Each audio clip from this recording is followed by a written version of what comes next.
ಮರತಿ ಗದಗ ನಗರದಲ್ಲಿ ಇಂದು ಸಂಭ್ರಮದಿಂದ ಹೋಳಿ ಮತ್ತು ರಂಗಪಂಚಮಿ ಹಬ್ಬವನ್ನು ಆಚರಣೆ ಮಾಡಲಾಯಿತು. ಬೆಳಿಗ್ಗೆ ರಂಗಪಂಚಮಿ ಆಚರಣೆ ಆರಂಭ ಆಗಿದ್ದು ನಗರದ ವಿವಿಧ ಭಾಗಗಳಲ್ಲಿ ಜನರು ಉತ್ಸಾಹದಿಂದ ಈ ಒಂದು ಹಬ್ಬದಲ್ಲಿ ಭಾಗವಹಿಸಿದರು. ಸುಮಾರು 200 ವರ್ಷಗಳ ಇತಿಹಾಸ ಇರತಕ್ಕಂಥ ಈ ಒಂದು ಕಾಮರತಿ ಹಲಗೆ ಬಾರಿಸ್ತಾ ಮೆರವಣಿಗೆ ಮಾಡಿರತಕ್ಕಂಥ ಸ್ಥಳೀಯರು ಹಲಗೆ ಬಾರಿಸ್ಕೊಂಡು ಮೆರವಣಿಗೆ ಮಾಡಿದ್ದಾರೆ. ಪರಸ್ಪರ ಬಣ್ಣ ಎರಚಿಕೊಂಡು ರಂಗಪಂಚಮಿ ಆಚರಿಸಿಕೊಂಡಿದ್ದಾರೆ ಜನರು.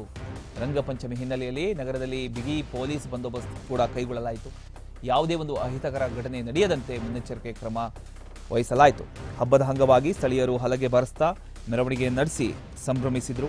ಯುವಕರು ಮತ್ತು ಮಕ್ಕಳ ಪರಸ್ಪರ ಬಣ್ಣ ಹೆಚ್ಚಿಕೊಂಡು ರಂಗಪಂಚಮಿ ಹಬ್ಬವನ್ನು ಹರ್ಷದಿಂದ ಆಚರಿಸಿದರು. ಈ ವೇಳೆ ನಗರದಲ್ಲಿ ಹಬ್ಬದ ವಾತಾವರಣ ಕಂಡುಬಂತು. ಯಾವುದೇ ಒಂದು ಅಹಿತಕರ ಘಟನೆ ನಡೆಯದಂತೆ ಮುನ್ನೆಚ್ಚರಿಕೆ ಕ್ರಮವಾಗಿ ನಗರದಲ್ಲಿ ಬಿಗಿ ಪೊಲೀಸ್ ಬಂದೋಬಸ್ತ್ ಏರ್ಪಡಿಸಲಾಗಿತ್ತು. ನೀವು ದೃಶ್ಯದಲ್ಲಿ ಗಮನಿಸ್ತಾ ಇದ್ದೀರಿ.